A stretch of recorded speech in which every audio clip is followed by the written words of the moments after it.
માટે most time સવાલ જમણા હાથના અંગૂઠાનો નિયમ. બરાબર, જમણા હાથના અંગૂઠાનો નિયમ અથવા આ સવાલ કેવી રીતે પૂછાય? કેટલાકના સવાલની સમજ પડે તો યાદ રાખજો. સુરેખ પ્રવાહ ધારિત વાહકની આસપાસ ઉદ્ભવતું ચુંબકીય ક્ષેત્ર.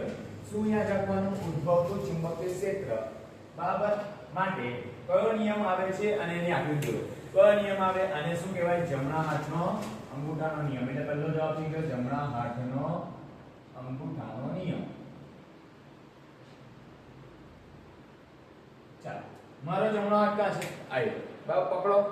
આ થઈ ગયો મારો તાર, વાહકતા. બરાબર, વાહકતા સેમ વાહકતા, સુરેખ વાહકતા બતાવી દીધું. હવે આમાંથી કરંટ પાસ થતો છે આ તારમાંથી. બરાબર, આ તાર છે તેમાંથી કરંટ પાસ થતો છે.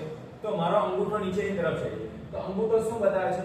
વિદ્યુત પ્રવાહની દિશા. કરંટ જે પાસ થઈ રહ્યો છે વિદ્યુત પ્રવાહની દિશા. વિદ્યુત પ્રવાહની દિશા કઈ બાજુ? તો અંગૂઠાની દિશા જે તરફ છે તે નીચેની તરફ. બરાબર, પછી છે આંગળીઓ. આંગળીઓ કેવી છે? ગોળ વર્તુળાકાર ગોઠવેલી છે. એટલે એ શું બતાવશે? ચુંબકીય ક્ષેત્ર રેખાની દિશા.